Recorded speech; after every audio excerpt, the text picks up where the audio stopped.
key messages are that operators should consider roaming solutions. There are various roaming hubbing solutions available in the marketplace today, and I think those roaming hubbing solutions are real enablers to assist mobile operators in achieving their roaming objectives. The first thing, explain us what roaming hubbing is, so for those who are not familiar with roaming services.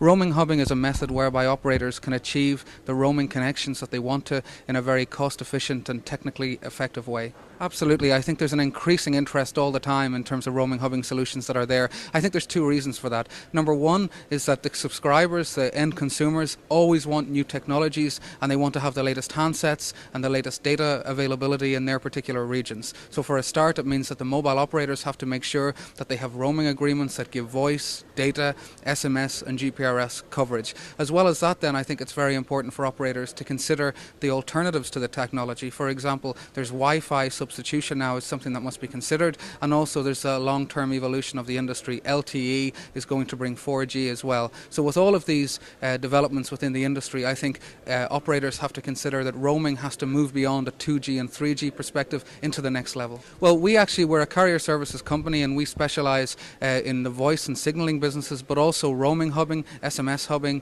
MMS hubbing, and also BlackBerry over GRX. So we really are a multifaceted carrier company that offer operators a lot of different possibilities. Sure, well in BIcs we're actually very proud to not only be open connectivity certified with the GSMA, but we're also GRQ certified, which is Global Roaming Quality certified. So we feel that we have two very important certifications thanks to the GSMA, and what that allows us to do is it allows us not only to offer roaming hubbing solutions, but also we have our global roaming quality product called RoamGuard, because of course it's very important for operators to consider not only do they put a lot of investment into their operations when they set up, they also need to make sure that when they select a roaming hubbing type solution, that they also look at the quality element as well, because critically as subscriber they pay for a service and they expect a certain level of quality. So roaming hubbing and GRQ together, global roaming quality, I think they're a very important and critical match for operators to consider in tandem. Sure. Well, I think in terms of bill shock, the first important thing is that at the wholesale level, operators need to make sure that wholesale discounts are being achieved, and where they are achieved, they pass those arrangements on in the retail sense to their end subscribers. So we don't want to push down a wholesale perspective, but still keep the retail rates very high. At a regulatory and at a wholesale level, I think that's a very important point. As well as that, the regulators in the Caribbean region have to work very closely with the operators to make sure that the end subscriber gets access to the information they need. For example, any way that a subscriber can have a limit imposed or a warning or any communication around their usage, because of course when subscribers roam, a frequent issue is that they don't understand what they're actually using. For example, they don't have a concept of what a megabyte is, what that gives them, what the usage that affords them, and also sometimes the subscriber may not appreciate the differential between what they pay at home in the domestic scene and then what the cost is when they roam. So I think it's very important for the regulators in the region to work with the operators to achieve the best regulatory perspective and the best wholesale rates. And that's what we've seen in Europe. And of course what we hope in Europe, and we hope in the Caribbean as well, is that a reduction in the wholesale rates means an upturn in the usage. And that obviously benefits the subscriber. In terms of the steering potential as well, yes, there have been anti-steering capabilities there.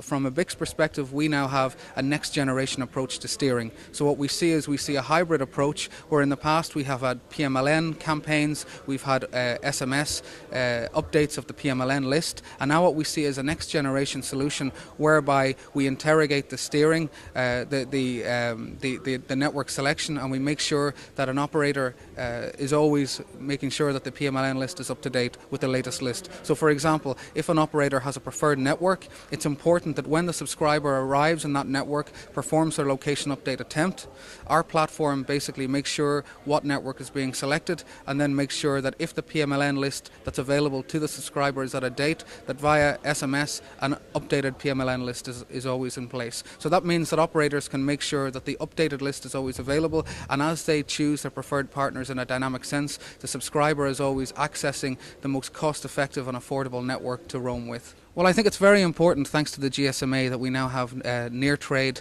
taking over from the high usage reports. So near trade is something that, in terms of roaming hubbing, we have made sure that our solution is near trade compliant, and also our dual IMSI solution as well as near trade compliant. So that means that there's a 4-hour window whereby a fraudulent activity takes place, that the fraud must be reported to the home network. And that's a very critical element to make sure that where fraudulent activity is a risk, that's reported and the respective action is taken. And not only from a fraud point of view is this important, but also operators need to have the critical mass and the global coverage to open with each other, open relationships. So if an operator chooses a roaming hubbing approach, they can always make sure that they have the peace of mind of knowing that the solution is near trade compliant, and therefore when fraudulent activity is at risk, the required 4-hour window is being respected. I think it's a very important point.